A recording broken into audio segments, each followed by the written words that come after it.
1 Tuesday afternoon, and I'd like to right now call this meeting to order. This is a special call session. It's Tuesday, September 26th, 2025. At this time, can I get the clerk to call the roll, please? Davenport. Here. Taylor. Link. Here. Wright. Present. Fisher. Here. Johnson. Here. Culpepper. Here. Myers. Here. Thornton. Here. Hamby. We have a quorum. Thank you, Madam Clerk. Because it is a special call meeting, the purpose of this meeting item is listed below. Public input. If you wish to address the Mayor and Commission on any items listed below on this agenda, please go to the podium and state your name and address. Rules of the Commission state that members of the public may speak once during the following portion of the agenda up to 3 minutes with a 30-second reminder at 2.5 minutes. And tonight we will be discussing our old business. And item number 1 will be sanitary, Sanford Stadium Sanitary Sewer Interceptor Improvement Project, Memorandum of Understanding. And this is the request reports the Mayor and Commission approve of this Memorandum of Understanding within the University of Georgia Athletics Association regarding construction of the Sanford Stadium Phase 2 Sanitary Sewer Project. So do we have any members from the public that'd like to comment on this particular item?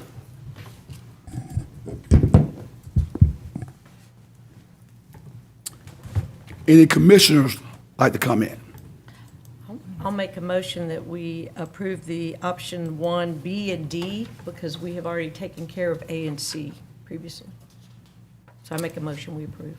Okay. Can I get a second? Second. Okay. It was motion by Commissioner Wright, second by Commissioner Myers. All in favor? Aye. Any opposed? Before we adjourn this special call meeting, I would like to enter into executive session for discussion on real estate acquisition or disposal of. Executive session will be held upon adjournment of our agenda setting session. Can I get a motion So moved. to adjourn? So moved. Second. All in favor? Aye. Now, at this time, we will go ahead and get into our agenda setting session for tonight. If after 8:15 we have not conducted our business, we will take a 15-minute break. And as always, I would like to read the civility pledge. The way we govern ourselves is often as important as the position we take. Our collective decision will be better when different views have had the opportunity to be fully vetted and considered. All people have the right to be treated with respect, courtesy, and openness. We value all input. We commit to conduct ourselves at all times with civility and courtesy to each other. At this time, item A, if you wish to address the Mayor and Commission on any item listed below on the consent agenda, please go to the podium and state your name and address. Rules of the Commission state that members of the public may speak once during the following portion of the agenda for up to 3 minutes with a 30-second reminder at 2.5 minutes. I would like to ask any commissioners if they would like to remove any item from the consent agenda, items 1 through 12. I'm going to remove item number 8. I just want some clarification. Okay.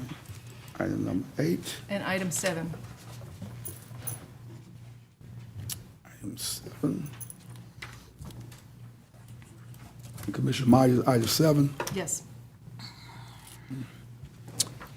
Any other commissioner like to move any other items? So items 8 and 7 will be removed for the time being. We will come back to those after we go through other agenda items. I ask for the public input on any remaining consent items. If no item is removed, ask for public input on all agenda settings.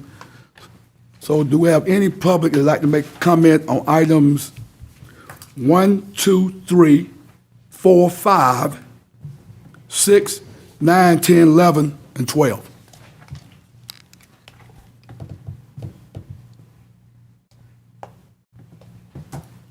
Okay. So at this time, we'll start with consent agenda item number 1. Adopt the ordinance for recreation trails, grant for Southeastern Park. So since it's on consent, we can just jump on to the other stuff for public Okay, input? that's fine. Yeah. Or the ones pulled off, right? Yes. Put public comment first, right?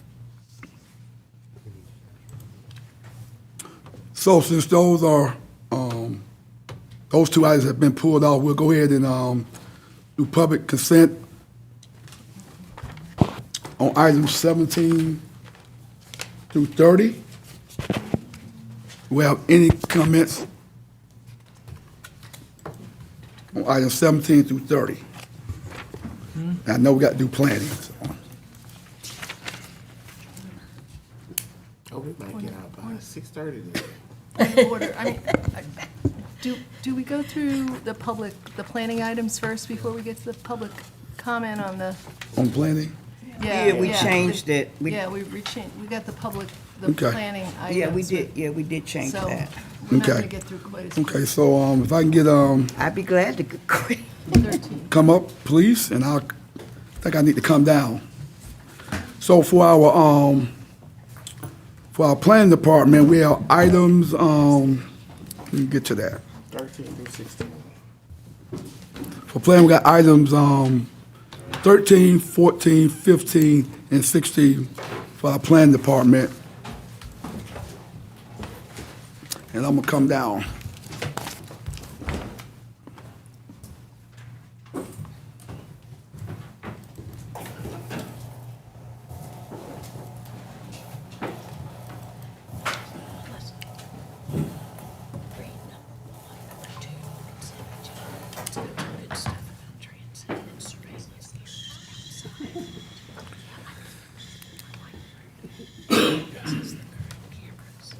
They're supposed to last 3 years. We can use them for 13. So this is gonna help it last out.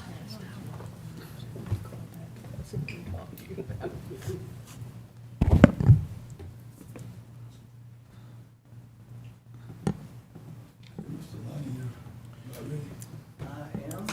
Let's see if the projector wants to talk to the laptop.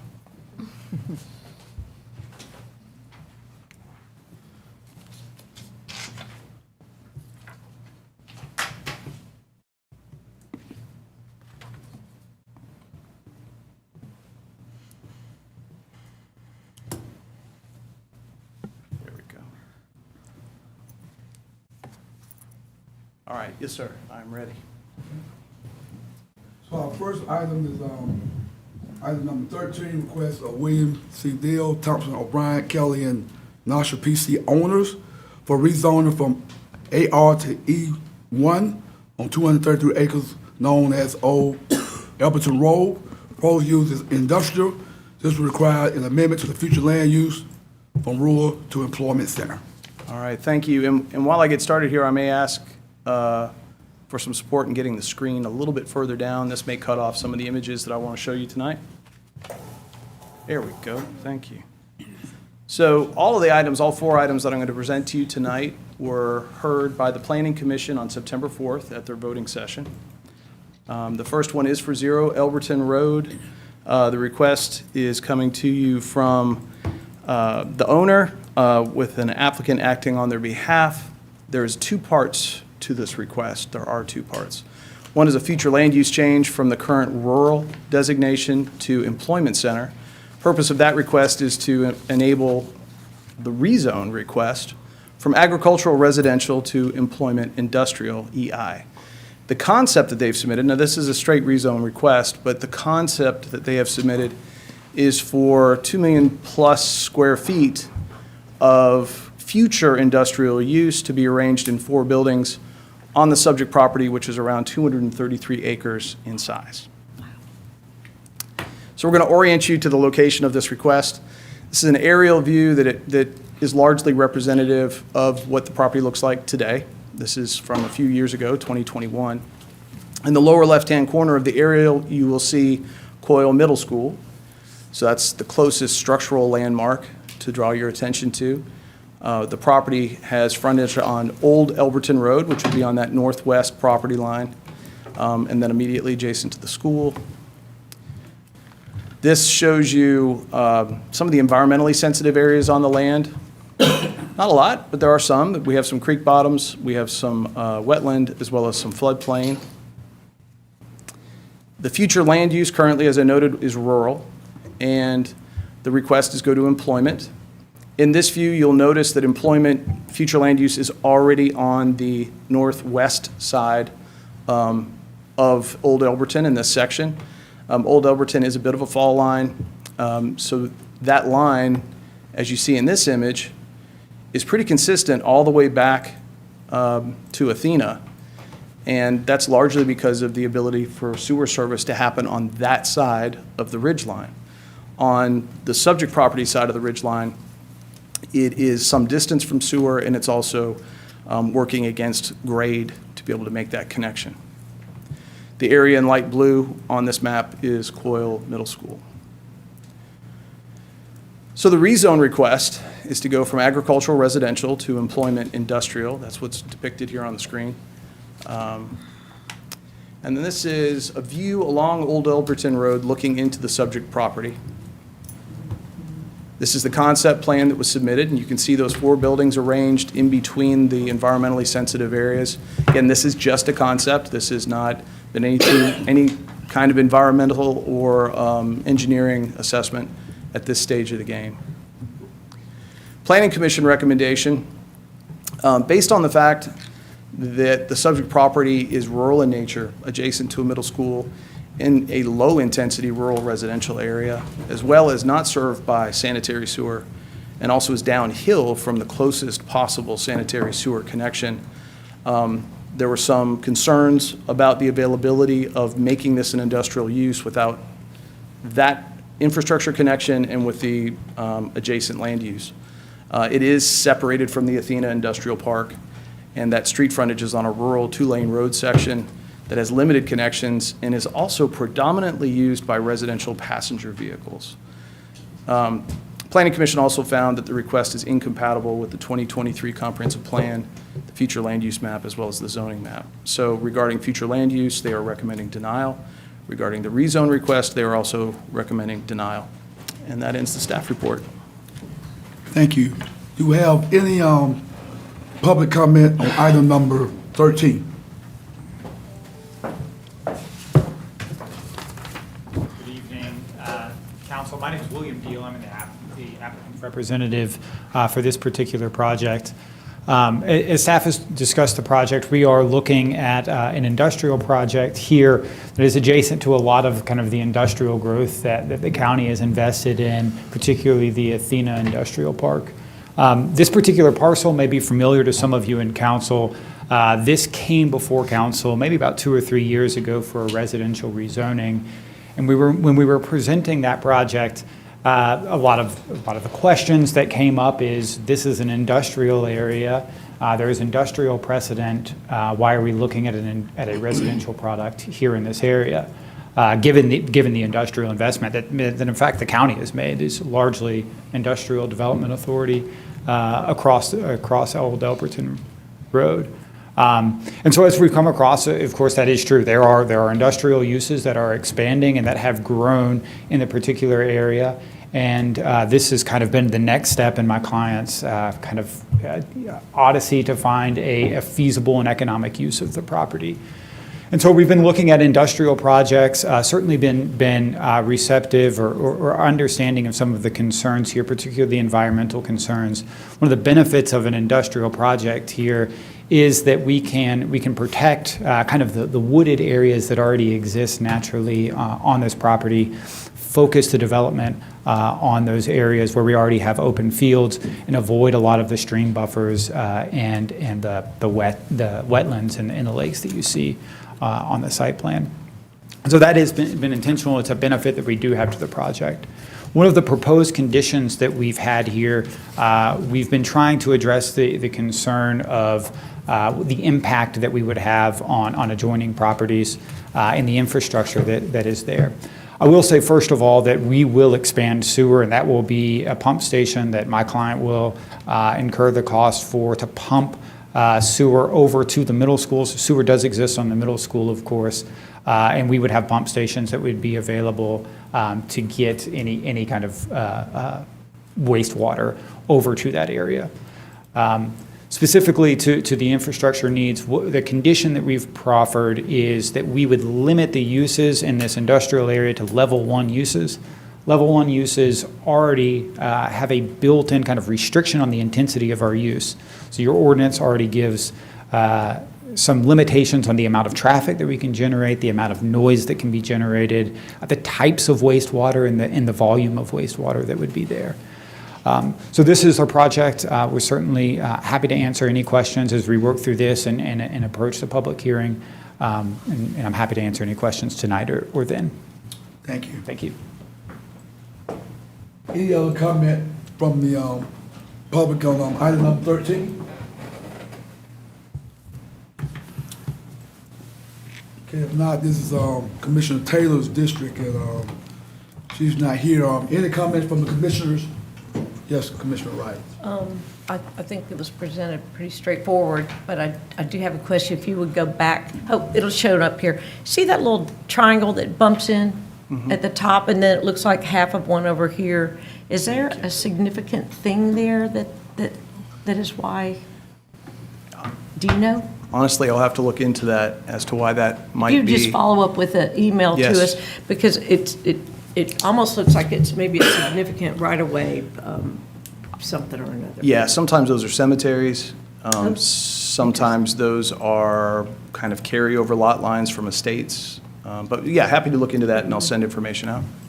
And then, so the feasibility of the pump station to get to the coil hookup, did staff have any comments to go with that idea? So there wasn't any, and again, there was no engineering Yeah. at this stage of the game.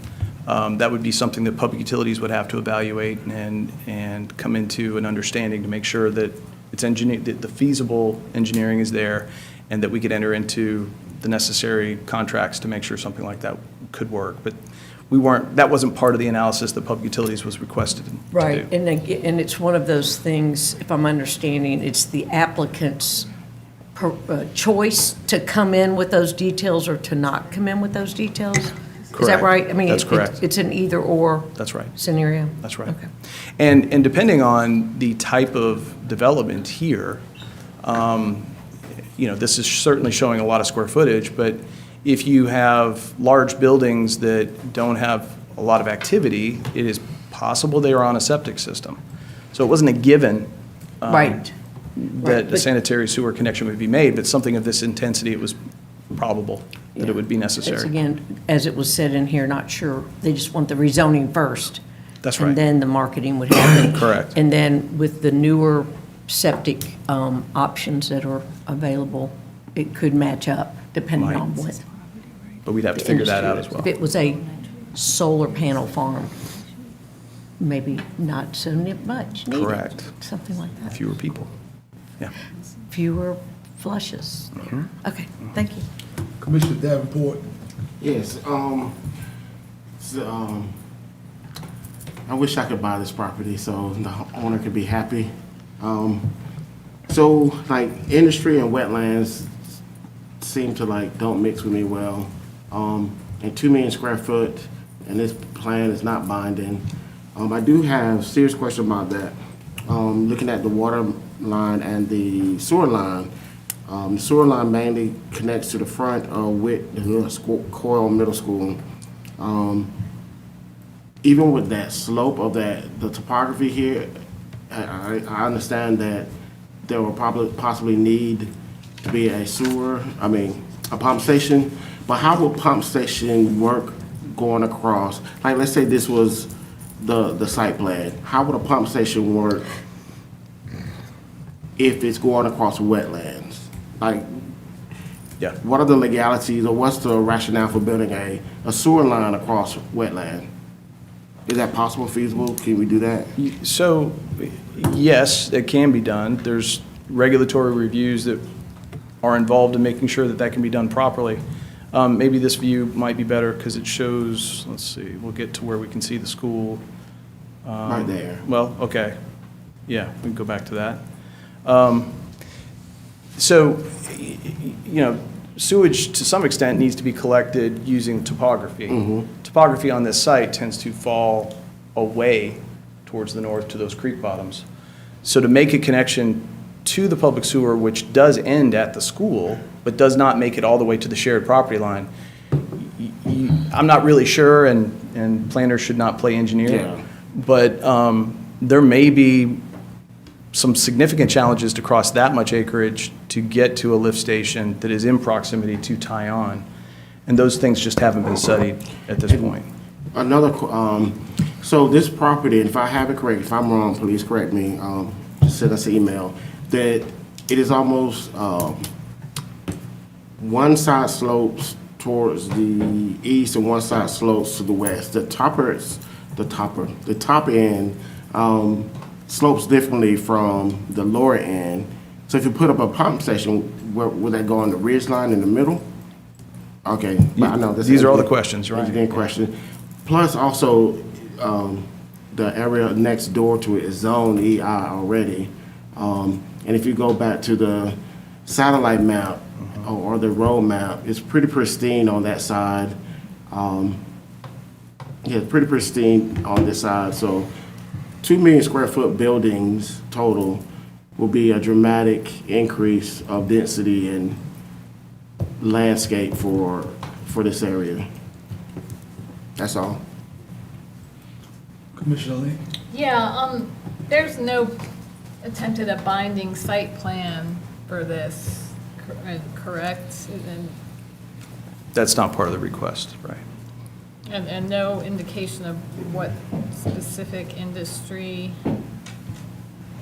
they would look, I mean, the 2 million square feet is basically the limit of square footage they've offered, or is that what goes along with the zoning would allow? That is a concept, so they wouldn't necessarily be That's not bound to that. binding? That's just showing a general arrangement, but you may want to ask the applicant. What would the zoning allow as far as square footage of buildings on this lot in the requested category?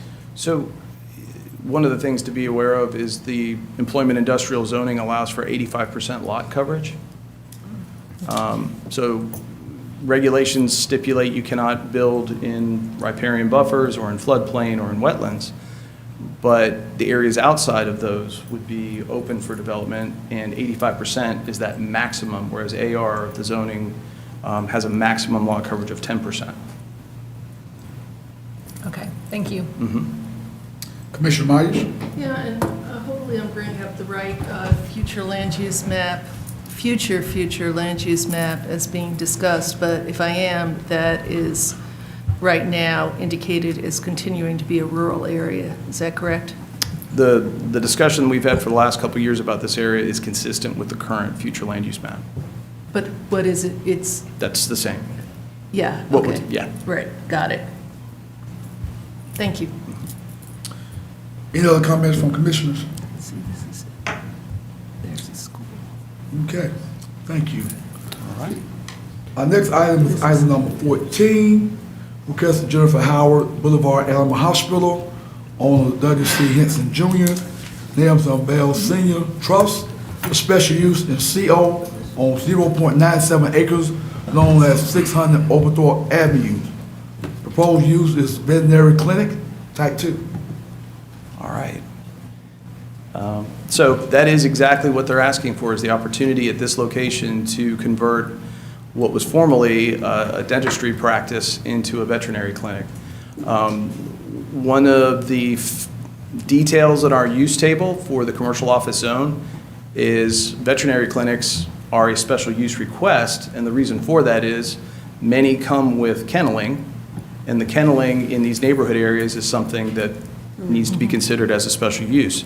The thing that I would point out is the applicant has noted that they do not have kennels and they do not have dog runs as part of their operation. However, it is still a veterinary clinic and our code says it's a special use. So, having said that, this is an interior renovation. They are proposing to make some cosmetic changes to the exterior of the building. working on a staff patio area that you'll see in a moment in the aerial view, and then kind of enhancing the accessible entrance to the existing building. There's also a variance that was needed and requested for the parking lot screening that's out there now. That parking area was designed a good many years ago. So with a change of use, we see opportunities for retrofit, and that's what the code calls for. But here's an aerial view of 600 Oglethorpe Avenue. The thing to understand about this also is, if you've been out to this property, there are 4 office buildings stacked from Oglethorpe Avenue on the north side of Oglethorpe Avenue, and they end at the medical sciences property. And they all share the access, and to a large extent, they share the parking. And that factored into staff's review and Planning Commission's review of this request. But this one sits closest to Oglethorpe, and the patio area is in that hollow in the center of the building. Future land use does not need to change to accommodate the request. It is mixed-density residential. Zoning would not change, just simply the special use designation on the CO zone, should this be adopted. Here's a view from Oglethorpe Avenue, and you can see the signage for the previous tenants, but also the other tenants that occupy towards the rear of the property. Some side views of the existing building, and a site plan, actually a survey that was provided to help depict existing conditions. And there you can kind of tell the way the lines for the parking, the striping kind of go off the lot. That's because they're shared by the other businesses to the north. This is a rendering provided by the applicant to show some of the renovations that they are asking to do, and some images for what we have existing there. So you see the dumpster that's unenclosed, you see a parking area that is needing additional striping. We do have landscaping standards for parking lot trees and some buffering. And so there was a variance request about the buffering to help us resolve that issue. That variance is to exempt them from the screening requirement between the parking lot and the adjacent RM-zoned residential properties to either side. The challenge for this one is the paving goes pretty much right up to the property line. There's very little space for plantings that would be adequate to meet current code. So we have 5 criteria for variances, and those were applied to this question. First, are there exceptional conditions? Staff's evaluation and Planning Commission concurred. That parking has been in its current state since 1978. It is legal but non-conforming, and a retrofit is challenging. The hardship? Compliance with current code would create significant cost for that proposed office use, which is more or less a one-to-one change in many ways, and it would disrupt the function for the other offices that share that same parking area. So the hardship kind of extends not just to the applicant, but to the other people involved. Exceptional conditions, were they created by the applicant? No, they were not. The benefits, are they greater than the negative impacts of the proposal? So the proposed use is really very similar to the existing office use. The redesign of that existing parking area to meet code would, in all likelihood, produce a net reduction of parking in an area that it's a shared resource that seems out of balance, and may not be necessary if we have some other measures taken, and they've agreed to those. We'll talk about that in a minute. So is this the minimum amount to provide the relief? We think it is, with the understanding that the applicant is offering to plant some climbing ornamentals on the fencing that's adjacent to the parking lot. So Planning Commission recommended approval with the condition. They found this to be compatible with the comp plan, future land use map, zoning map. It satisfied the special use criteria as well as the variance criteria, but they did want to see some effort made to bring that parking lot reasonably up to code. So that's this condition. There were corrective actions that we noted in the staff report, and that those would be part of the remedy for only the amount of parking that this office needs. So we're not asking for a full redesign of the parking lot, but the smallest number of parking spaces that could be calculated for the veterinary office use, that would generate the requirement for, in all likelihood, 1 additional parking lot tree, and then that screening to be planted on the fence that abuts the residential property. And that concludes the staff report. Thank you, Mr. Lonnie. Are there any public comments on this particular item number 14?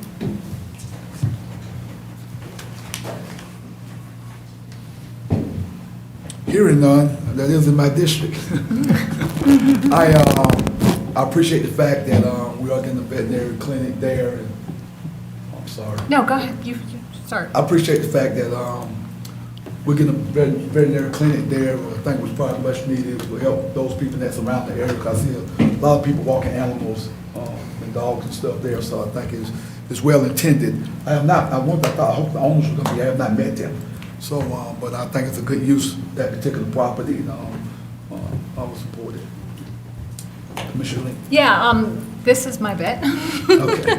And they're currently in my district on Boulevard, and they're in a teeny tiny little building with a teeny tiny little parking lot. So I can see why they want to, move into it'll definitely be more convenient for them and for, I'm sure a lot of customers too who have trouble parking. It seems totally reasonable. So they're awesome. Dr. Jennifer is awesome. You can ask my dog and my cats. Commissioner Wright? Yeah, Bruce, can you put the picture up that's got the red line around the building and it shows a, yeah, Whoop, this that one? picture here. So is that island where you do have a photograph of it, are you having them plant trees in there to cover? One large canopy tree is what we're Okay, talking and then to. so go to the picture of the island. So it's really a tree island waiting for a tree Yeah. right there. Well, it had a tree. Okay, so uh, it's coming back. And it recently was removed within, I believe, the last couple of years. Gotcha. So it will be making a comeback. And then are these, is this the fencing that they're going to do planting on? Well, so- Because it looks like that goes to the Yeah, so the let's go, housing. it does. That's what's adjacent to the multifamily on that side, and then on the opposite side, it's also adjacent. So the discussion that we're having, so where you were just looking is where the site makes kind of a J shape Yeah. on the over here left-hand to side? left. Yeah.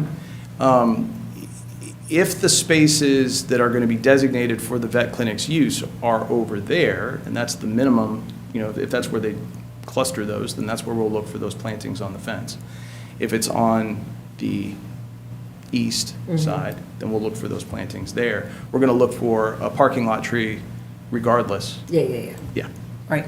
Well, I've spent a lot of orthodontic time in this area, which is where the island is. Yeah. So I could see how them getting their dedicated space is going to be over here by the housing. But you're saying that is their chain link fence that's got the privacy slats to put planting on? We're of the belief, we've got to confirm whose fence that is. Yeah. If it turns out it is not their fence, then obviously we'll have to have the consent of the adjacent property owner. If we don't get that consent, that'll be factored in to moving forward on how we get those plantings in. But there are ways to do it. That owner might like that. Could? Yes, could. Yeah. Okay. Thank you. Any other comments from the commission? Okay. If not, we'll move on to item number 15. This is a request of Peter Mozart, owner, Princeton Corporation, for rezone from RS5 to RM1 on 2.63 acres known as 780 Macon Highway. Proposed use is multifamily residential type 2. All right, thank you. This is a request to go from RS5 to RM1. There's a non-binding concept plan to show you their intention, which is 8 townhome-style units to be placed on this property. What's interesting about this property, and I can tell you the owner has worked with planning staff for as long as I've worked here on trying to figure out a development scheme for this site. And what makes that difficult and challenging is we have the 100-foot riparian buffer, not 75 feet, but the 100-foot riparian buffer. We have a 100-year floodplain also present, as well as significantly steep slopes that constrict the site for construction, so you end up with about 54% of the lot is unbuildable.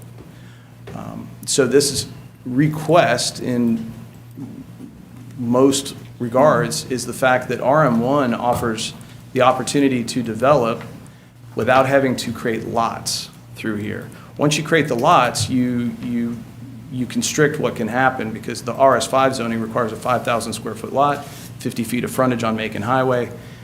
It's just really challenging to do it, and you'll see why here in a moment. Future land use is mixed density residential. That would not have to change. So here we see the general geometry of the piece. Macon Highway is the frontage that is to the southeast of the property, so RS5 on the left, RM1 on the right. That is a lot of what's out there is RM1, but it is adjacent to RS5. Just an aerial view, 2021 aerial can show you just how much old growth there is on the site. We also wanted to share a photograph that helps you see the topography, and our staff found this from 1946. And with the trees less pronounced, you can kind of see how there's a dome on the site, right? It rises to the middle. What's also kind of interesting to see is the past alignment. Macon Highway actually connected and crossed the river and connected to the road that is now Hamilton. It's just kind of interesting to kind of start to understand how things are the way they are. But this was really helpful to understand the topography, and it has not changed. The environmental constraints on the site are depicted here. So everything in gray is buildable. Everything with the black and red outline is the parcel. So you can begin to see that gray that doesn't have any other color touching it represents about 46% of the site. And it sits right up against the right-of-way, which obviously you can't have a structure right up against the right-of-way, so there'd be a setback involved. So as you start to think about those things, you end up with a much smaller buildable area. Here's the concept plan that was submitted. We've seen a variation where the access is to the rear or on the river side, the downslope side. So that hasn't been ironed out yet, but the notion here is to get the 8 townhome units in roughly this arrangement with shared access across the front. In all likelihood, a one-way in and a one-way out because of the amount of flow on Macon Highway, as well as the grading that it's going to take to get a driveway in for that kind of use. So Planning Commission's recommendation is for approval as submitted. They found it to be compatible with the comprehensive plan, noting that it was an appropriate spot for infill residential development, compatible with future land use map and the zoning map. Environmental and topographic challenges severely constrain the construction and subdivision of the land. And it's worth noting that the RS5 density and the RM1 densities are very similar. The RM doesn't require that subdivision of the land to be able to achieve the build out of that density. The RM1, in exchange for not having to do the lotting, the subdivision of the land has more design standards. So you end up with a little more rigor on the design side with the RM1 than you do with the RS5. And they found that to be a compelling reason to look at the RM and provide that flexibility for development. That ends the staff report. Thank you, Mr. Lonnie. Any comments from the public on item number 15? Hello, Mayor and Council. I'm Mark Walton from Patrick & Associates. We're located in Conyers, and I'm the engineer that's working on this project. And staff did a very good job of presenting all the pros of this site. It is very challenging between the topography, the Athens-Clarke County riparian buffer, and we've also had to work very intently with the seller. He's more rigorous than most municipalities that I work in on what he wanted to see here. So we're trying to meet all the sensitivity of the surroundings. We do like the orientation where the backyards of the units will be overlooking. It'll be a nice vista overlooking the river there. So I don't want to take up any more time. I'm just sitting here in case y'all have any questions. Thank you. Thank you, sir. Any other comments from the public? Item number 15. If not, Commissioner Culpepper, that's your district, District 7? Yeah, so like what Bruce said, the RM1 is actually a more restrictive zoning for this tract. It's going to require a 55% tree canopy versus the 40% on the current zoning. They're obviously not seeking to do max density on this tract because of the lay of the land and the setbacks. I mean, I think this is a good good project and a good use of this land. It'll probably, when the engineer was talking about the landowner, this will be consistent with what was done over in Princeton Mill on the other side of the river, because this land connected with that. And so that's the type of product that they're looking to build. Anything else, Commissioner? That's it. Any other comment? Yes, sir, Commissioner Davenport. Yes, I like this project as well. It's sensible, and I know that I've driven by there, and that topography is a little rough, very rough. Just got a question. That dome looks very pronounced, and Athens has a lot of Native Americans who used to roam that area. What would happen if they start digging and things, artifacts come up? When that happens, there's an all-stop. There's a protocol that the developer has to go through, and the county helps shepherd them through that protocol with the state to identify the extent of the area that they probably need to work outside of, and then how to secure that. But when that has happened, and it has happened a couple times, the project stops until that evaluation can be completed, and then a determination is made about the design. Can the design be built as shown or not? When we have indicators on site that are worth noting, that maybe that's something to look into beforehand, we do definitely share that. That has been a discussion over the years in this area in many locations, so I think you're appropriate to point that out. All right, thank you. Commissioner Wright? I have a question, and I'm not sure if it's the applicant or Bruce, so we'll start with Bruce. I see that there's a retaining wall in the back, and because of the topography, I take it this is going to be viewing the river, not accessing the river? So that exact detail hasn't been sorted out. If there is to be a trail, it would not be something of a hardscape trail. If there is to be passive access down to the shore or the edge of the river in some way, there's only a couple spots where you can do that and have it be safe, to be honest with you. Gotcha. But yeah, the retaining wall is intended to minimize the amount of grading they have to do. So I think the intent, and maybe the applicant can respond to this, but the intent is to have less cut, a little more balanced fill on site, and bring that up and level it. Right. So can you picture the retaining wall of the flats, like the original flats, the ones looking over towards O'Malley's? And they have stairways within that huge retaining wall that allow those, them to come down, and now they're able to engage in the greenway. I'm not seeing that sort of hardscape design in this. That's not part of the concept, but it may be Okay. a question Yeah. that you want to ask. It's more curious. It's not a, Yes, this ma'am. was curious. The thought with that retaining wall is the units to the right are sitting right on the tippity top of the dome. We want to cut that down probably about 3 or 4 feet, and that's going to help the relief out to Macon Highway.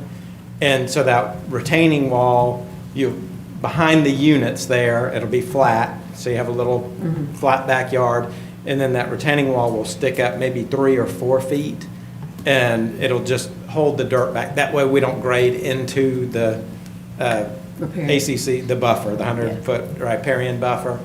Then those 5 units that are to the right, they're all slab on grade. And then we have another retaining wall that ties into those last 3 units, and they'll probably be on a basement there because you can see the topo is sloping down. Okay. So that will be a little bit taller of a retaining wall, but the ones behind the 5 units will just, Yeah. I'm seeing a little bit more now, the dashed topo lines. Yes, ma'am. In there. It's Yep. showing that it's pretty much a view. Yes, ma'am. Which looks like it's going to be a good view. That's what the developer is really banking on, is that it's going to be a beautiful scenic vista. Several of the planning commission members said that they kayaked and canoed down there, and it's a lovely spot. I've seen it. Thank you. Any other comments for any other commissioners? Okay, thank you. At this time, we'll go to item number 16, request of Scott Haynes, W&A Engineer, Lawrenceville Landing Holding LLC for rezoning from RM2 to CG on 25.04 acres, subject area 0.5 353 acres known as 135 and 150 McClure Road. Proposed use is commercial driveway. This will require amendment to the future land use from mixed density resident to general type 1. Okay. So this really is just a little over a third of an acre that is being considered tonight for both a rezone but also a future land use change. This area came before you last August, you might remember, with a larger RM2 development to the north, and the access into that RM2 development was coming adjacent to the spot that we're talking about tonight.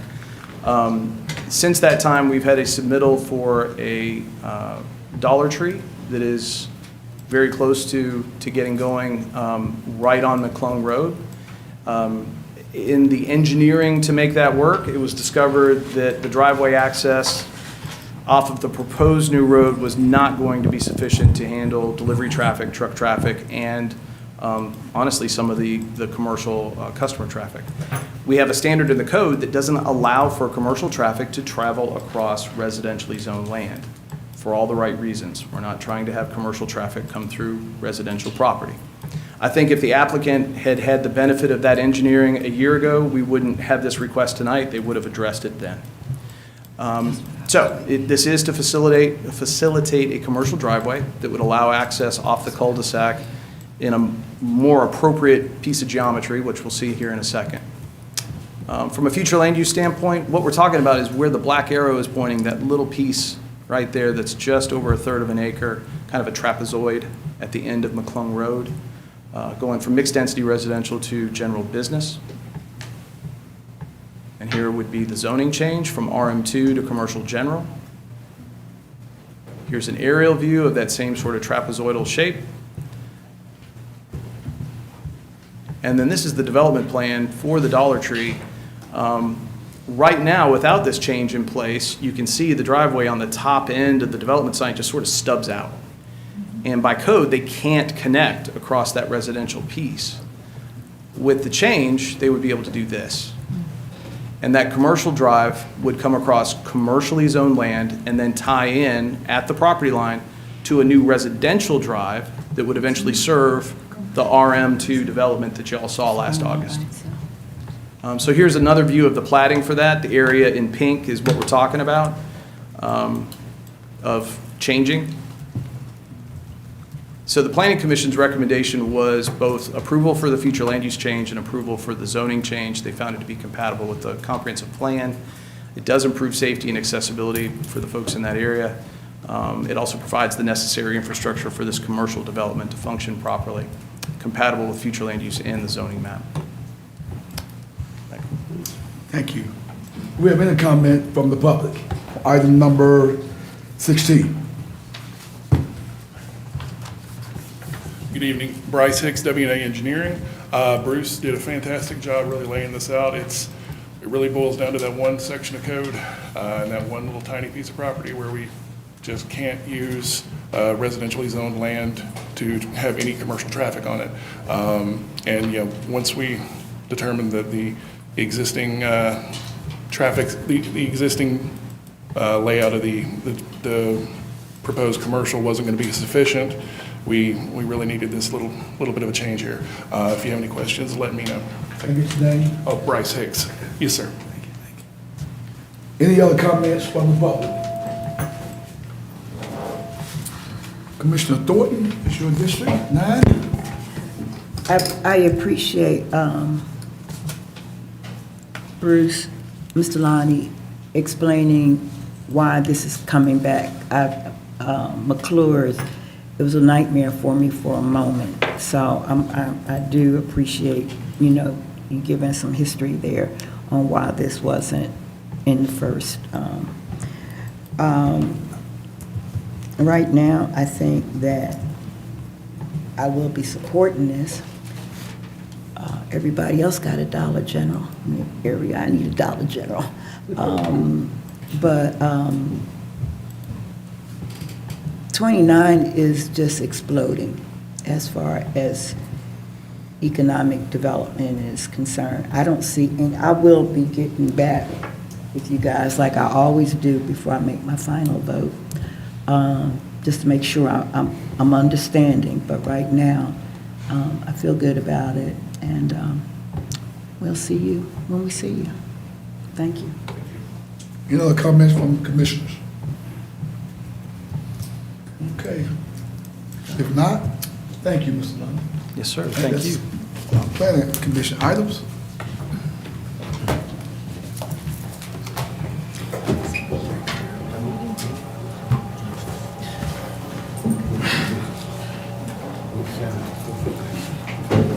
Commissioner Thornton, I got 3 of them in my district. If you want to have one of mine, we can have it. You have 3? City Okay. Shows, Lexington, and Whitehall. Oh, you got one on Whitehall? Okay, let's stay on point, y'all. That's my district. So before we get into old and new business, we want to go back to our consent agenda. And we'll go ahead and, Commissioner Thornton, you had a question on item number 8.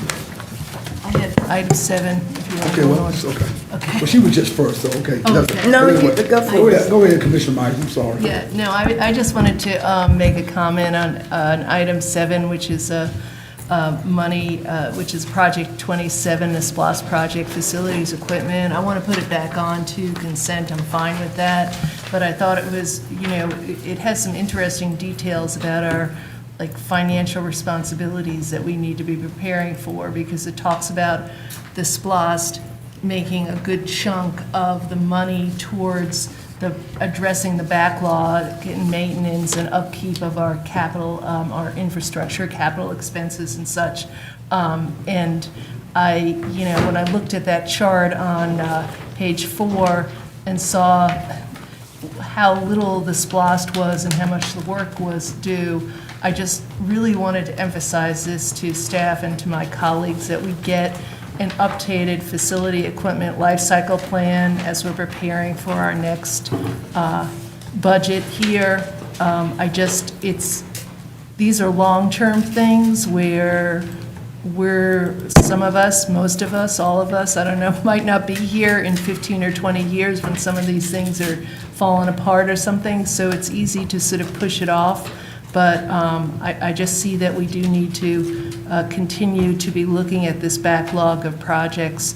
I'm also really pleased that in terms of sustainability, we're addressing some roof installations that's strong enough for solar, and the HVAC systems that are really very energy efficient. And down the line, it might be something for us to do to look at how our what we're doing with our energy savings, and think of that as money to also spend on some of this unfunded backlog of capital improvements overall. So just my little, 2 cents on projects for the future, taking care of our maintenance needs as we move forward. So back onto the consent agenda. Okay, thank you.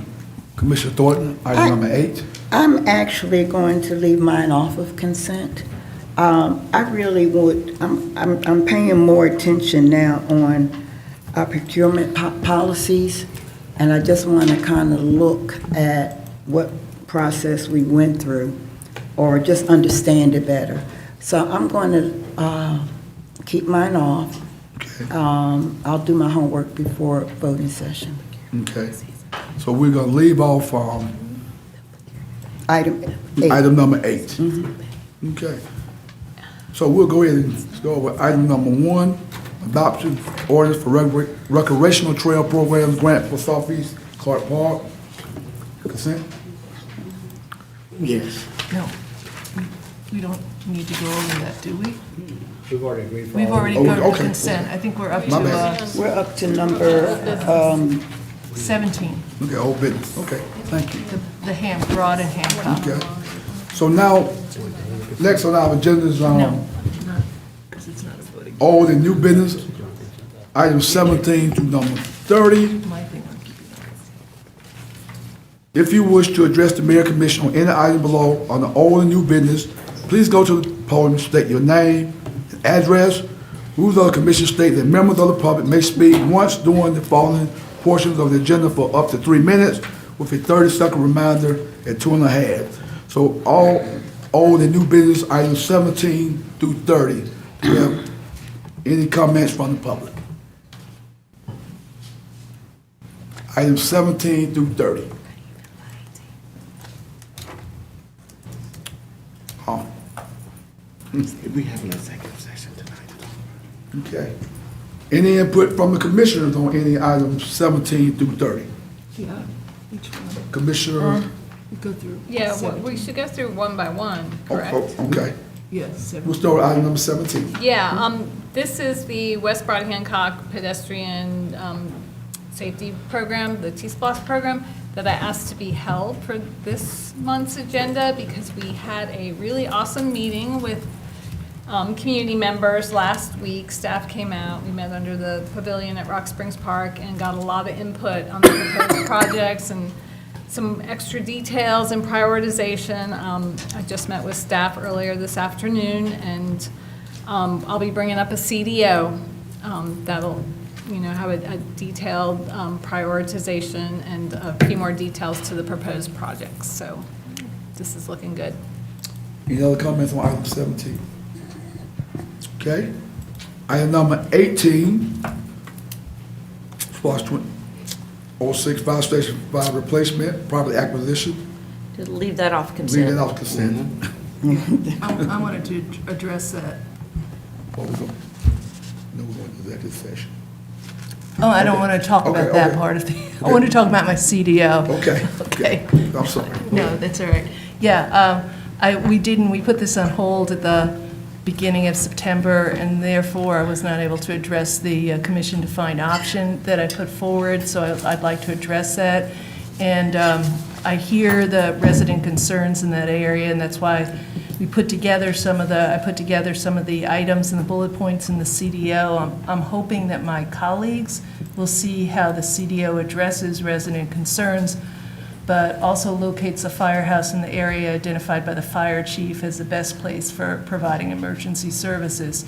And just for colleagues and the public, the CDO directs the manager's office to follow through to implement the following: minimize the footprint of the facility, fully pursue ACC lighting ordinances so it doesn't, bother neighbors, use planted buffers, berms, and other tactics to minimize the visual impact on neighbors, and ensure that fuel and material storages on site are managed to eliminate impacts to neighboring residents, agriculture, and wildlife, some of the concerns we heard.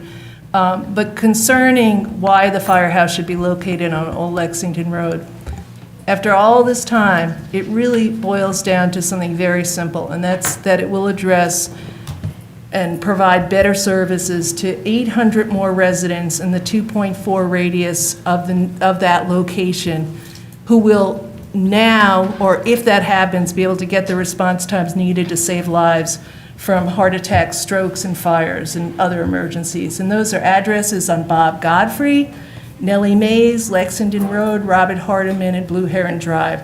And they'll all have their response times reduced 3 to almost 6 minutes in some cases, which can make all the differences in the lives lost. This is something that the fire chief confirmed in an email to us that is his main reason for putting it there at the location on Old Lexington Road. And I don't know if any of my colleagues have any questions on the firehouse and the location for the fire chief, but I assume he's available if they do. But to me, it's very simple. It's about providing life-saving services to those 800 people in that southeast corner of the county. Thank you. Other comments from the commission? Yes. Commissioner Davenport? Yes, thank you, Chair Myers and my colleagues. I would like to present my CDO to, it's pretty much stated that,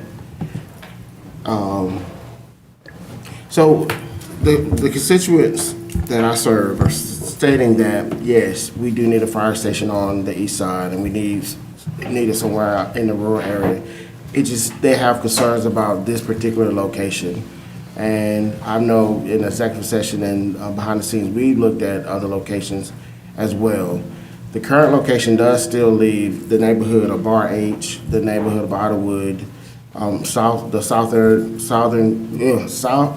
end of Barnett Shoals, uncovered, even though Oconee County may or may not pick up that tab.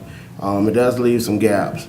So my CDO just addresses they're looking at a much better location that's available, that is cheaper as well, that provides the coverage for all of Athens-Clarke County and not just, just the 800 that this, the 4730 will provide. And that's it. Okay. Any other comment on item number 18? Yes, ma'am. Yeah, I do want to address that and ask the manager to perhaps address that, because it's, and to clarify, it's 800 additional people. There's a lot of people in that service area for the new location that already have service and will continue to have it.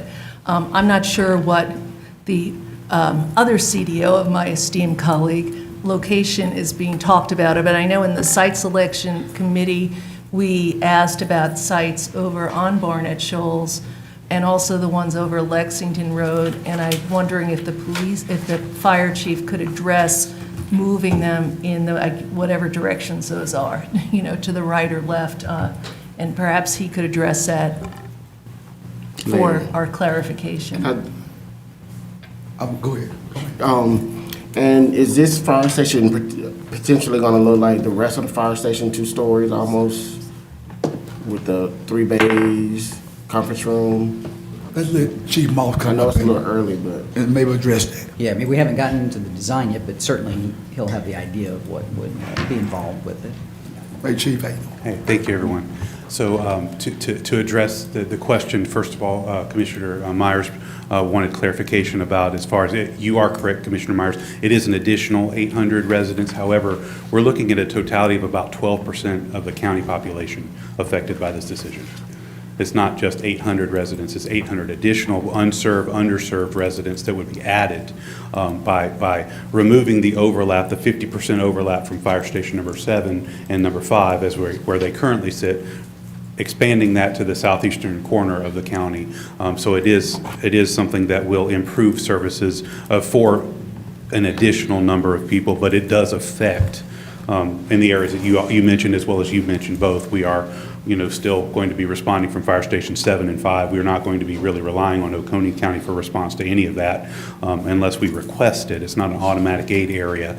We do have a response that's automatically, that's will be coming from Athens-Clarke County existing fire stations.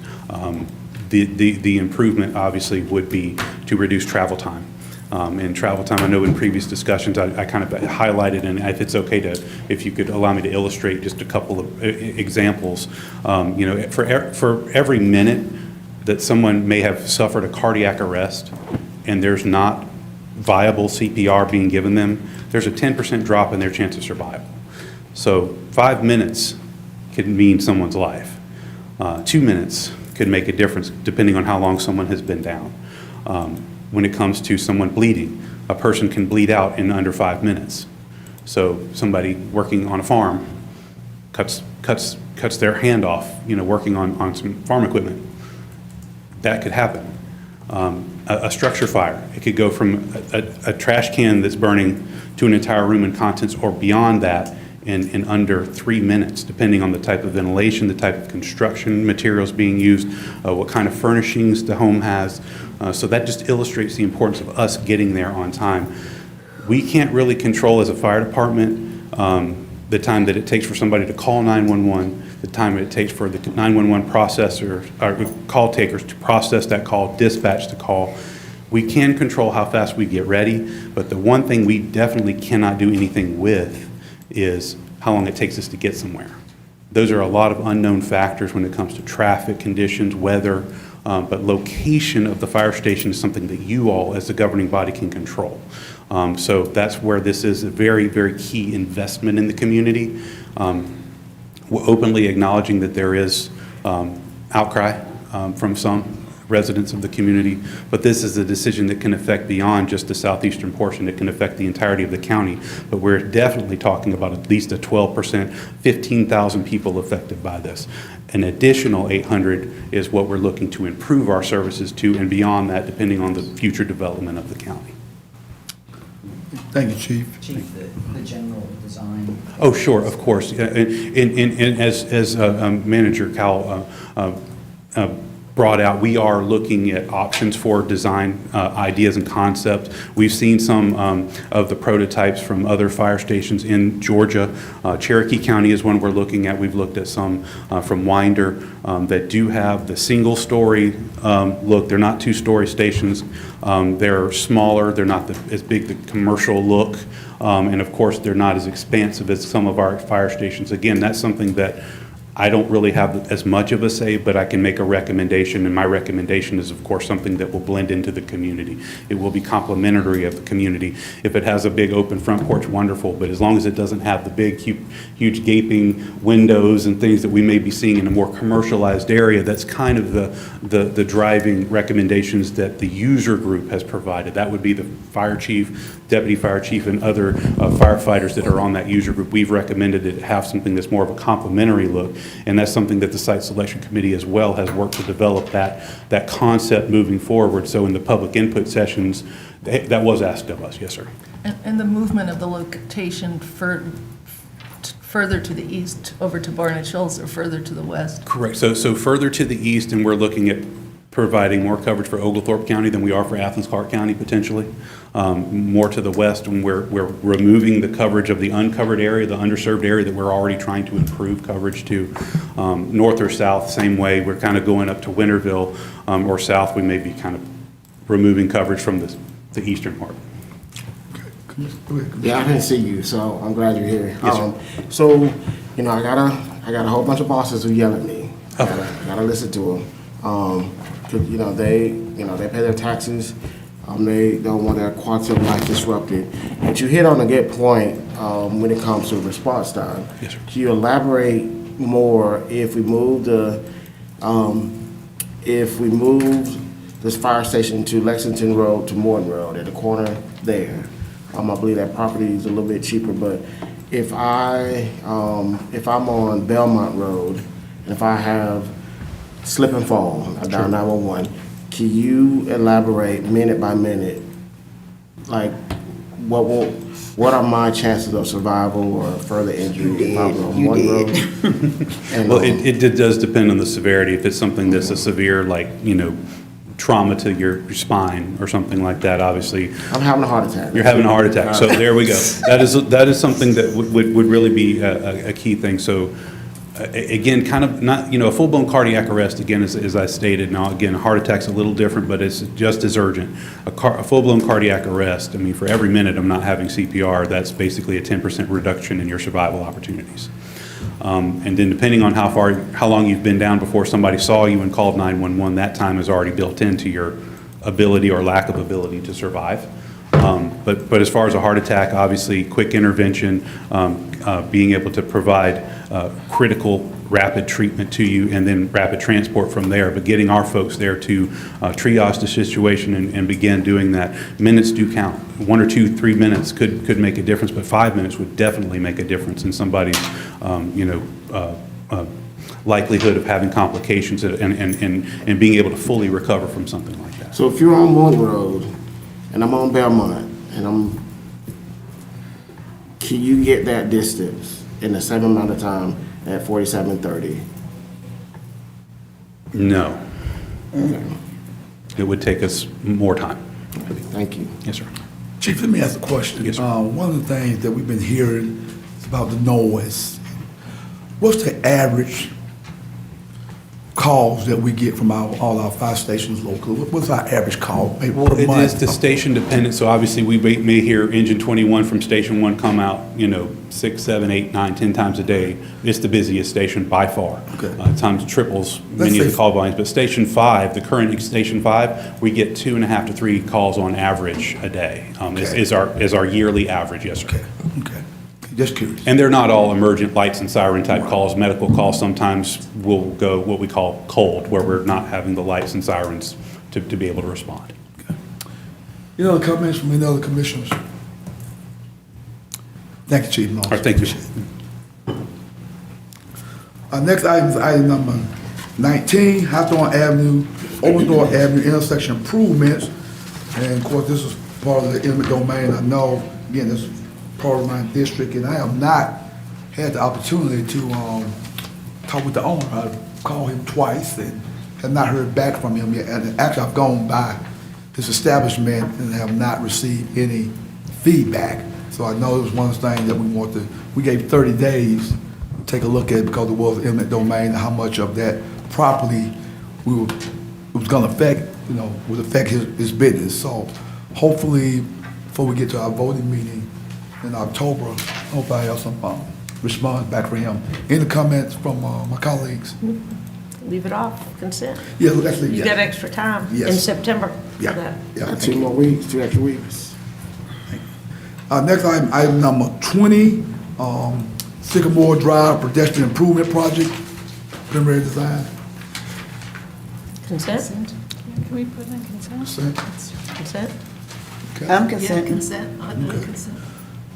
Item number 21, Stonehenge Neighborhood Area Pedestrian Improvements Project, proposed project concept. Consent? Commissioner Johnson. Thank you, Mayor Pro Tem. So this is a neighborhood improvement program that was on the TSPLOST 2023 program. And the project overview was generally to focus on sidewalks, safe crossings, and traffic calming. And there were speed tables, or speed humps that were requested a long time ago, but now they are offering speed tables as an option, so that was also selected. The goal was just to improve accessibility, safety, and connectivity with the neighborhoods around it, as well as to the Atlanta Highway Corridor and to also Highway 78. There was a $4.6 billion project budget that was approved for this, and there is approximately $3 million that is set aside for this neighborhood improvement. Some of the significant things that came out of a survey that was sent out to residents was under the must-have list. It was like ADA sidewalks was really important to residents, ADA ramps for some, mid-block ADA crosswalks, sidewalks on secondary streets. I'm not sure what this is, but bike facilities, I thought that was neat. And a lot of people verbalized, but I didn't see it in the report. Many people requested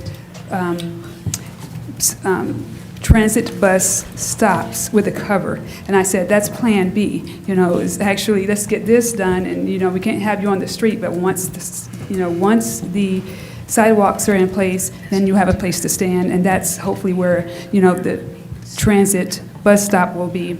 The main thing that, spurred this from many residents, and I walk through that neighborhood often, about once a month. The neighborhood is comprised of many homes, and a lot of my classmates, their parents still live in the home. Maybe they live in a home, and their children live in a home. In some homes, they're still like it's 5 generations in one home, and so there's a lot of different things going on. But when it came to speed, there were. As one lady said, there are certain streets that have been turned into a racetrack. To handle that and address that, there were temporary speed humps put out earlier this year or late last year, and that will be replaced with permanent speed bumps. That's not coming out of this $3 million. So I just want people to know that's in the budget. And then there was an additional monies approved in the FY26 budget for additional funding for speed humps on those streets that weren't recommended. So 5 additional streets will get speed tables. And so if you want to know what speed tables are, they're a little taller, and you almost have to stop your car to just tiptoe over them. So it will definitely mitigate any traffic concerns and speeding. I do have a couple of questions, if I can, or if you want me to pause. One of the things that I'm not aware of is the project title has a sub-project number 1 at the end, and I was curious if there is a sub-project 2, 3, 4, and what this means, and who determines that. Yeah, Josh. They usually just do them sequentially in numbers with it, so I don't know that there is a planned number 2 in the sub-project, but if there is, it would just go into project number 2 with it. I don't know if there is a planned sub-project 2. So like would Subproject 1 be like just the sidewalks or? No, it's the whole, it's the whole thing, project, okay. yeah. So if the whole project doesn't use all of the funds that are in that project number, and there was a second project Mm-hmm. of whatever magnitude they would use, it would simply be called Subproject number 2. I just don't know if there is Okay, more like the than like to have list. Okay. yeah. The other question I had, the last one is, okay, so there was a user group formed in May 2024 for this, and I just wanted to, just clarifying information about the policies or process, the established process to understand who has the authority to appoint a user group and select the members. In this case, the county manager appointed a user group to guide the project. I looked on the website, the ACC website, and I queried all kind of, keywords, buzzwords for this project. And I could not find a user group, could not find meetings, but when you read through the history, it indicates that there were meetings. And so it's a significant disconnect. But I was curious how that works. The county manager appointed 5 people. 3 of the people were county staff and 2 were residents. And I'm not sure who they are or if they live in Stonehenge, but I would like more information about how we do that for projects, for this, but more so for future projects. And Commissioner, we'll Thank you, sir. actually talk also about that concept at the retreat also as we talk about the process. So we'll actually, even before this item comes forward, I think we'll have some more information for it. Thank you so much. That's all I have. I just wanted to, I would like to recommend it for consent. Okay, thank you. Any other comments? Next item agenda is item number 22, water and wastewater connection fee exemption for Meissner, Central Economic Development and Employment Growth. Do we know how much that dollar amount is? How much that Do we dollar know amount? what dollar I know amount? it's 100%, but do we know how much it is? You could just email us. Yeah. Oh, is it? Okay, because I thought that, It would be $54,087. thank you. Yeah, Consent. consent. Consent. Okay. It says attachment 1 for the agenda item won't be here till the voting meeting. Should we wait for that? Should we leave Yeah. that? Yeah, we should wait for that. Wait, Yeah. So not put it on consent. No, we So just it'll not- be yeah. complete for the next So item agenda. 22 is off consent. Okay.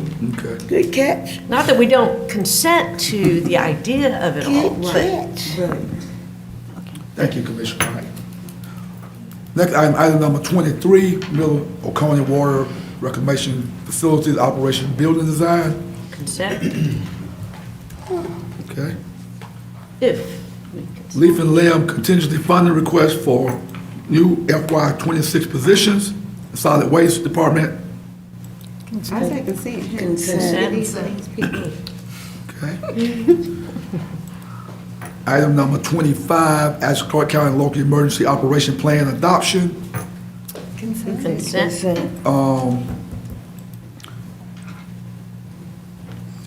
Can we leave, I got a few, Chief gone. Leave it off.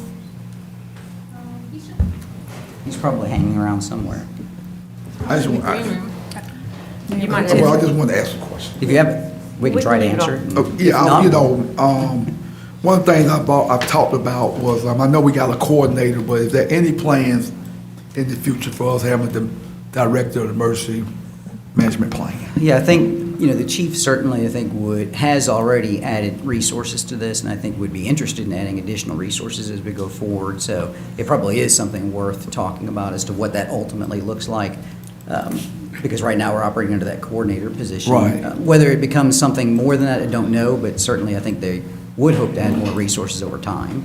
Okay. I was just, I do apologize. That's okay, Chief. That's okay, Chief. No, I've just asked, one of the things I've talked about in the past was, I know we got an emergency management coordinator that, maybe one day look at having a director. Correct. And really just maybe even expanding our emergency management operation, and we've been fortunate in this community, we really haven't had any major disaster, but it's always good to have somebody in place with certification and things of that nature, so just food for thought. Yeah, Okay, and- thank you very much. Mayor Pro Tem, Mayor Pro too, Tem. just a reminder that our office will be conducting an audit of emergency management in the spring, so perhaps some of those answers come from that audit as well.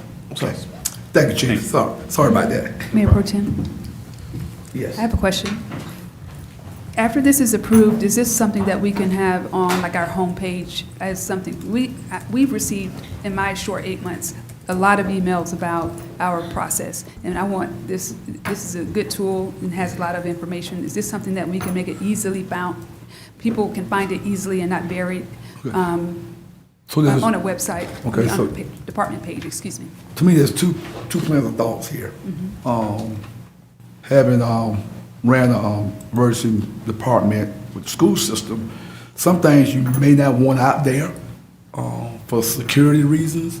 And then there may be some things that we could put out there where people can find information. So I think, to your point, we can take a look at that, but I think some things we have to be careful what we put on our websites from a security standpoint. Yeah, I think in this case, everything that's in there is okay for public distribution. That was a piece of what we wanted to make sure. I do think, though, perhaps maybe a slightly better solution, obviously this will be on the website, but if you recall, there's the flyer that has the more specific, in certain instances, call these numbers. That definitely That needs was to a be much great- more Like an prominent. abbreviated list Yeah. of the, like easy to find. Yeah, That'd be and great. we'll make sure that's as prominent as it Right. can be, because that's kind of the quick resource, and then try to make the other part as much as we That's what I was can. getting. Thank you.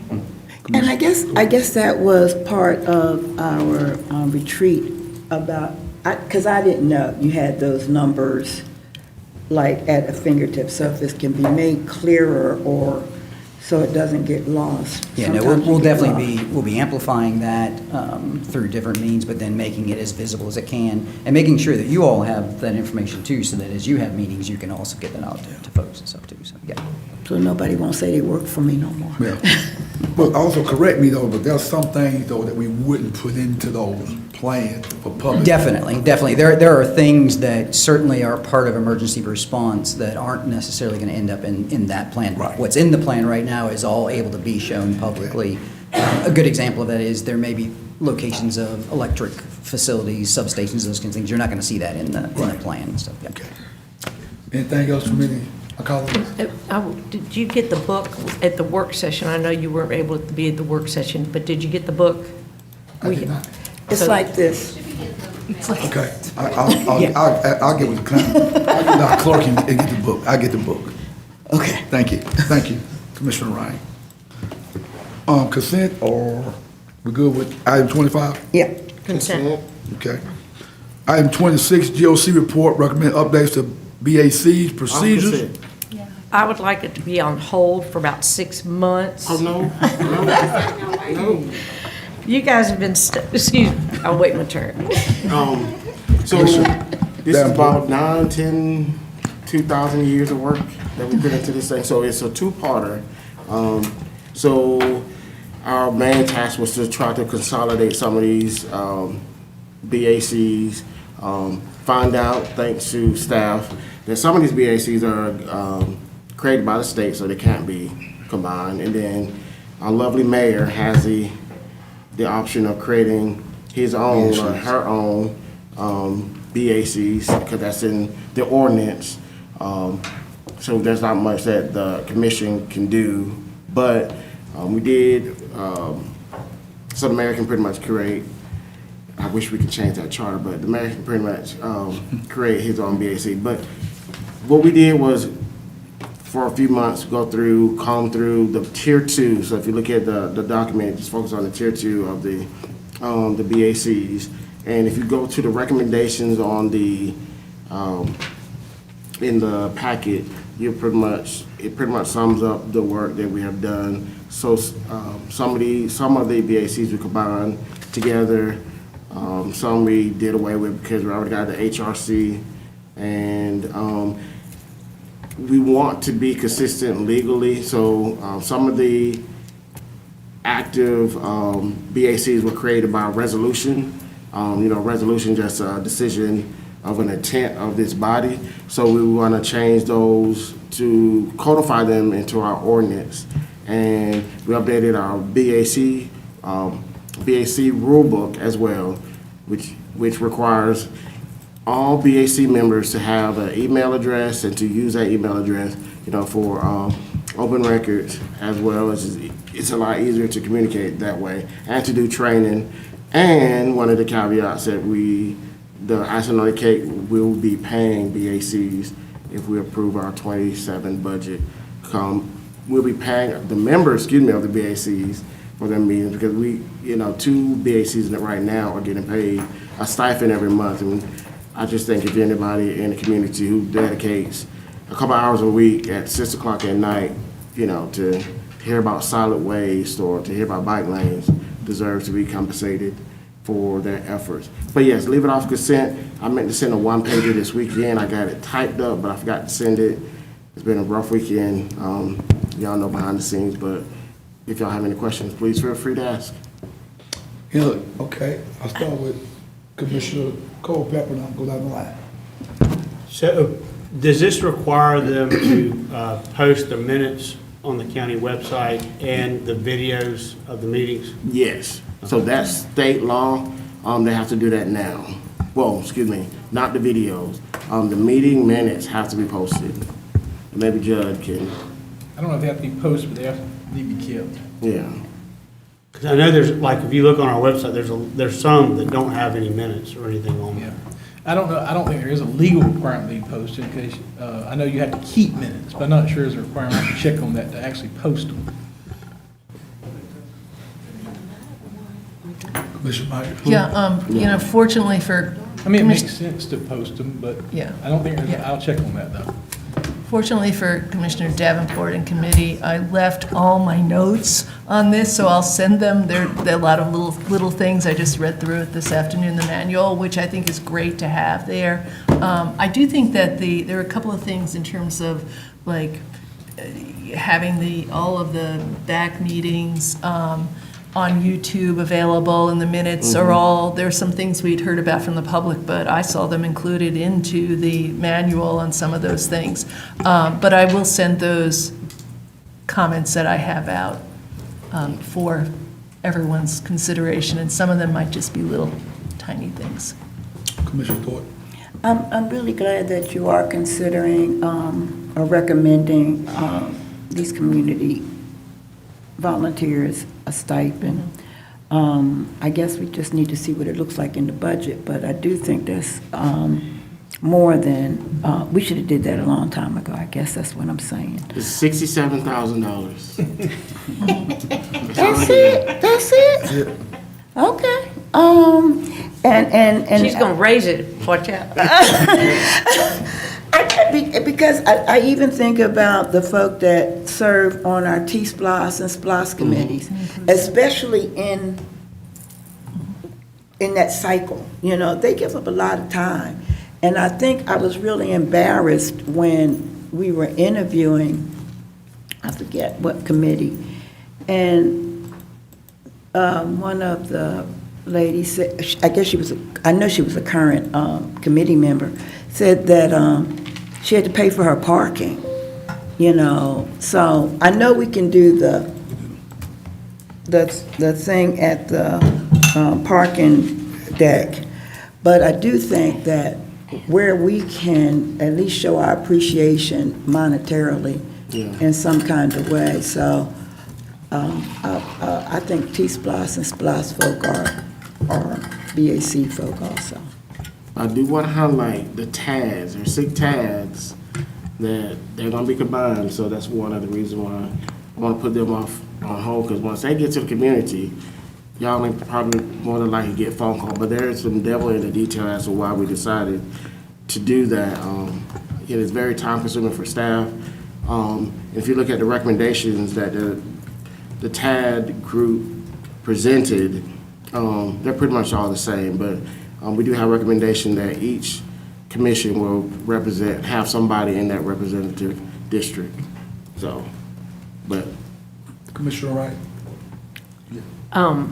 This is very complicated, and I know why it took you guys in GOC so long. But those of us over in LRC have a lot to catch up on.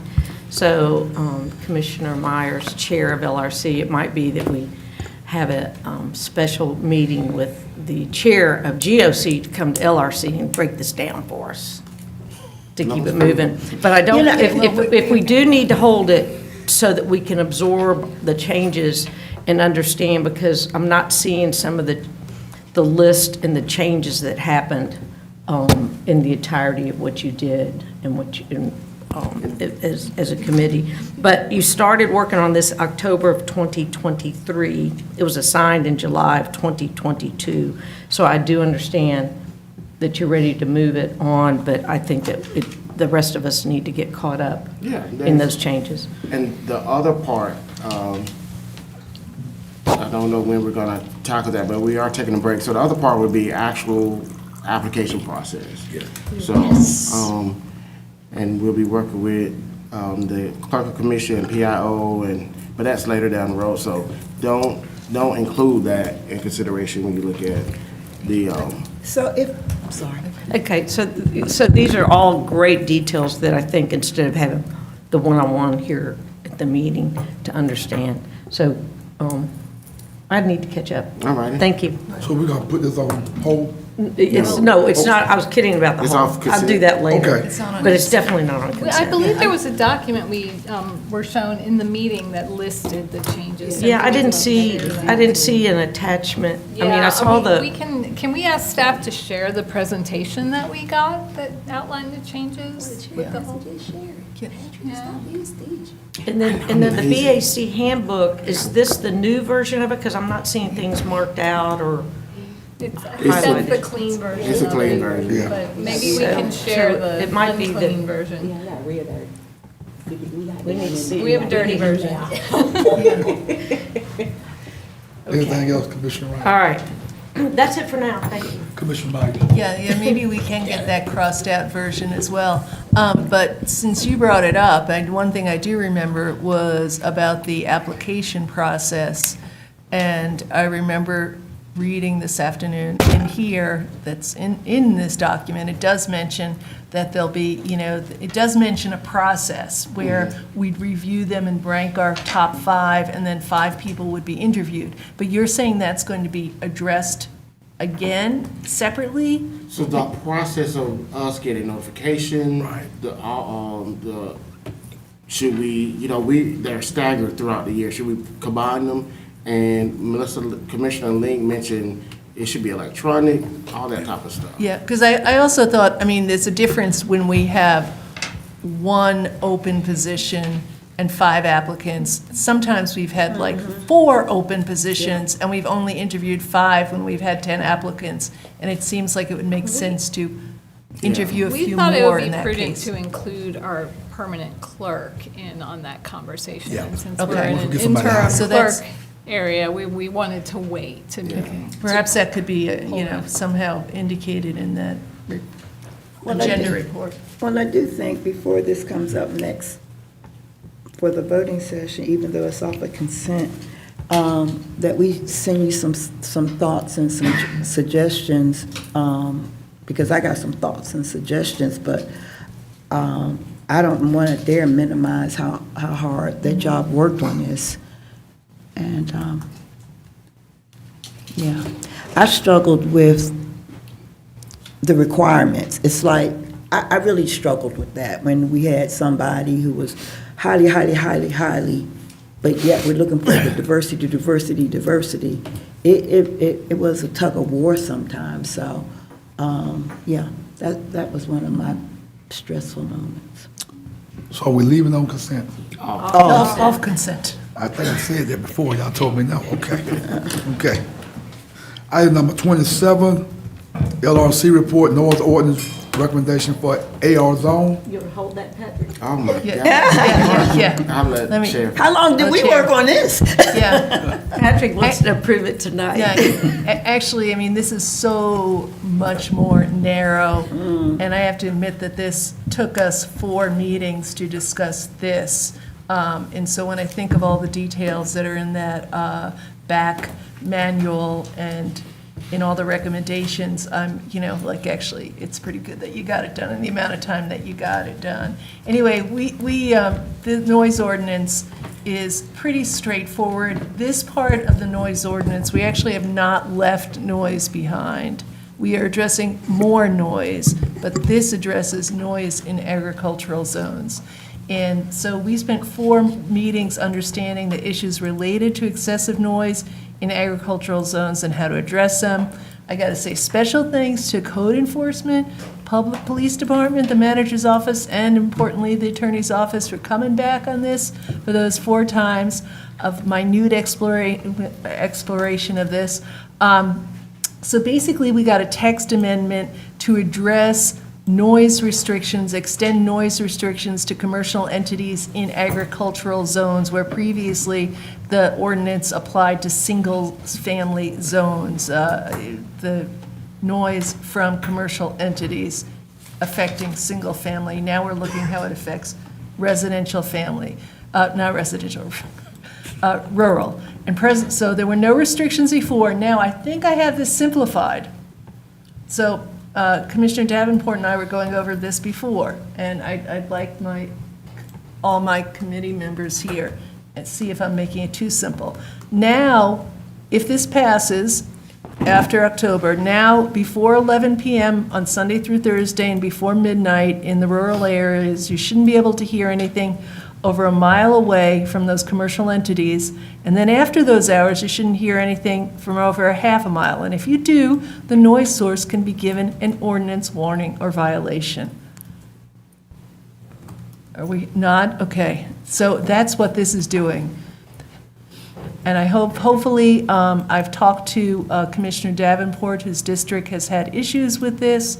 And so if there needs to be any adjustment on the miles, not, on the distance, we should say, maybe that could be brought up and discussed, with the attorney or the manager's office before our October vote, if there's interest from that part of the county on a community-defined option. But this is what we are presenting here, and I am thankful to my colleagues as well, and we will move on to noise in the downtown area.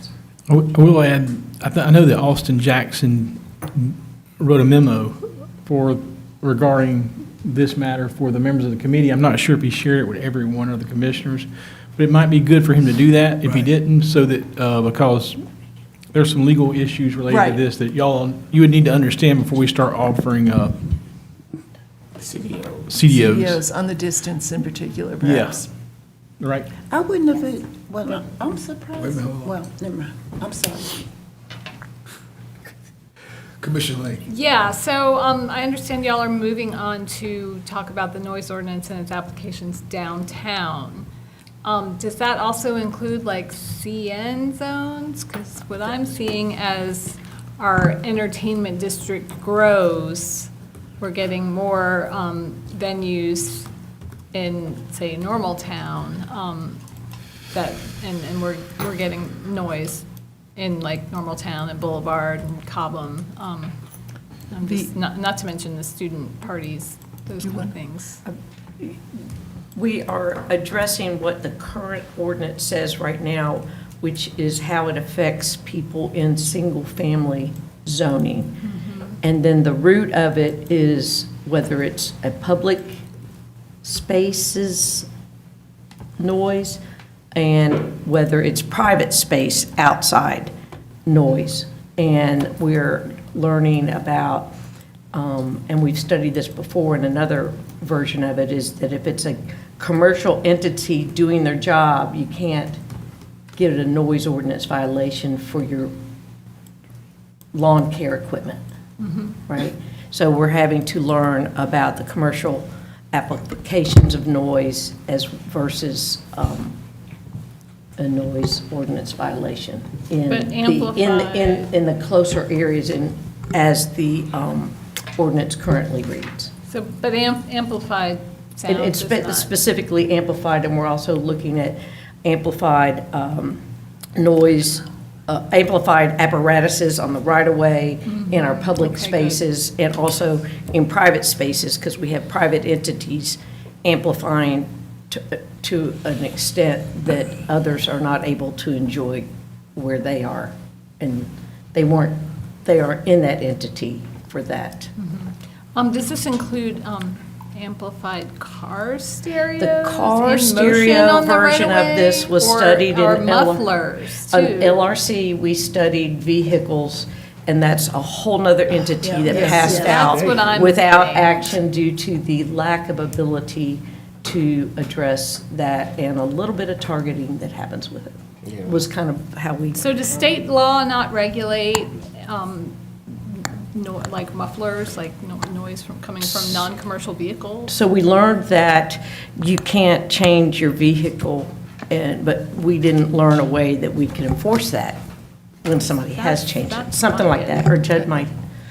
I've asked Austin already to share his memo, and if you have any Okay. questions, I'd Yeah. encourage you to call him, Yeah, because we he can. worked So really that closely addresses that? with the committee on these issues. Okay, Yeah. yeah. So there were two versions of it, and when Chair Edwards, we had it in one entity, and now the noise ordinance is coming more along the lines of how we have it and how we can enforce it Commissioner for Davenport. non-agriculture. So that's why we divided it up, because they Right. are two completely different. Yeah, I just want to thank LRC, Myers, Thornton, Wright, Culpeper, Johnson. Y'all did a wonderful job. Y'all, dead serious. Tell them why. You came to the meeting, made sure that we did. Yeah. This has been going on for about 3 years in agriculture, and I like how y'all divided it up, because our situation, or this situation, was a little unique versus, downtown. But so I appreciate y'all diligence on this. So there's just this, we have the fairgrounds on my side of town, and there's this event organizer who, even when residents come over, and say, hey, it's too loud, it's 11 o'clock, I'm 2 miles away, I can hear you. They were just like, hey, we're gonna have some fun, and it was not good neighbors. It was disrupting a lot of people's quality of life. It's gotten so bad that my own family members, Billis Grove is right there, they will go get hotels when this event organizer came to town. Cause they, with kids and stuff, they don't want to deal with that. So I did want to vote on this tonight, but, out of the concerns that some of the commissioners wanted to possibly do a CDO, and I did read the email that Austin sent out, make some small little adjustments. Hopefully the LRC crew will accept it. Just some slight adjustments. But yeah, it's been a nightmare, and I thank y'all and thank the police department and staff for all y'all have done, and can't wait to get this voted on and move forward. Commissioner Myers. Yeah, a couple of things of clarification here as we're going forth, and I will talk to the mayor about this, but his request to us was specifically to discuss updates in the commercial downtown zoning with this, so I will ask him about the other on that. The other thing is that we're putting forth this text amendment. There's still the enforcement side of it. Yeah. And one of the things that we learned that might be a good thing to bring up with our state representatives is that the $1,000 limit on ordinance violations, although I don't really want my neighbors to get $1,000 ordinance fines for, grass that's a little too high, but when you have commercial entities that are making tens of thousands of dollars, a $1,000 fine could just be part of the cost of business. But that's not something that we, on the local level, have the power to change. That is a state regulation in terms of what we can do locally. Any other comments? Consent? Oh, no, I think we want to leave it off You want to do a little consent. edit? I'm gonna make an edit. Go and get Okay, a so we'll closer take it look off, at it. off consent. Item number 28, Family Connection Communities and Schools of Athens request to update their Neighborhood Leaders Program performance metrics. Go ahead. I think that if everybody gets a chance to look at the metrics that they've outlined and the performance measures, they've got categories of food, performance, metrics, housing, health. I think it's really great, gives us a chance to see the work. I'm assuming that there's a report that will come with the monitoring at this level, but I think it's a good idea, what they're coming forward with. I hope we approve it. Consent? No, I'd like to have more time to review it. It's 73 pages of Okay. material So we're off? off. Okay. And just for me, just sort of food for thought, something we may want to think about as we move forward.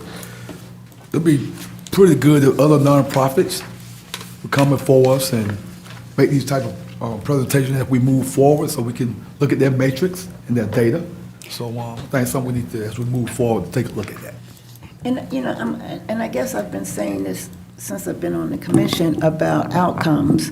And I had a call today from a nonprofit, and he said, well, y'all are getting our reports.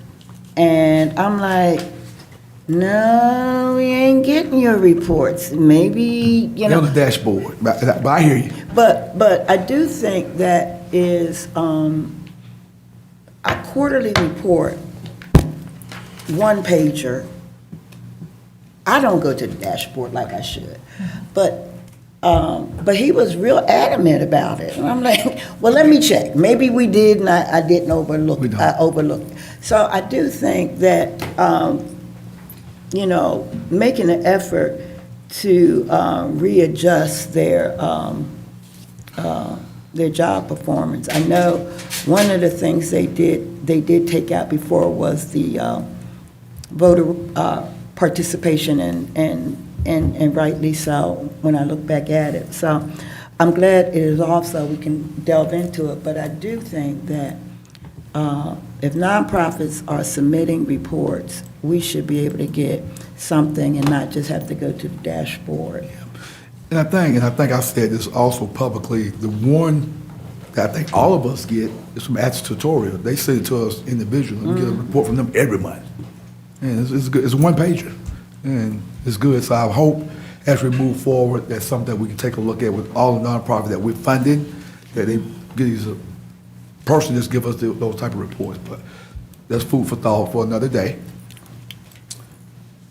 Item number 29, Classic City Heights Project Affordable Housing Corporation Agreement. Can we leave it off? What was that? Leave it off? Off? Yeah. I have a question for, I have a question for staff. Why is our connection fee so high? Or is that industry standard when it comes to water? Number of units.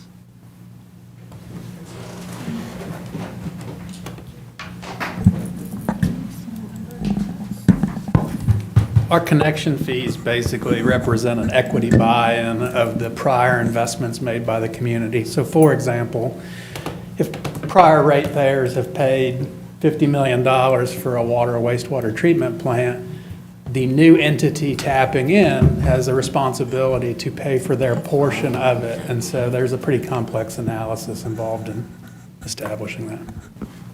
Thank you. Any other comments on item number 29? That's off consent. Item number 30, Downtown Athens Phase 2 Intergovernmental Agreement. Off Off, consent. yeah, I was gonna say the same thing. I'd like to see that off consent right now. I got some questions. I'll send the staff. The only thing I'd say on this one is I do, even though I know we're going to vote for it, at the next meeting, I do want to acknowledge the work that Andrew and Judd and his team did for this one, because as you saw, there were a lot of documents that were getting kind of finalized as we moved through. There's a lot of complexity to this, so I certainly want to acknowledge the work that they've been doing over the last week plus, just trying to get this thing ready for you all. I just have a few questions. I guess I need to send to you, Bob, or to. Yeah, you send it to me, and I'll certainly get with Andrew and others if there's. Okay, thank you. Any other commissioners on item number 30? Yes. Well, no, just speaking of how hard everybody's working and getting things ready for the agenda, they do seem to be coming out and being on the drive earlier and earlier. Yeah, our goal still is to get, and we were really, really close this last time. So Yeah. the last two, I think we were able to get on there so that you got them on Thursday. And that still is the objective. So we're getting really close to being able to get that It'll be consistent. easier after the bulk is there for the agenda, and then Just quickly, so make sure we're good.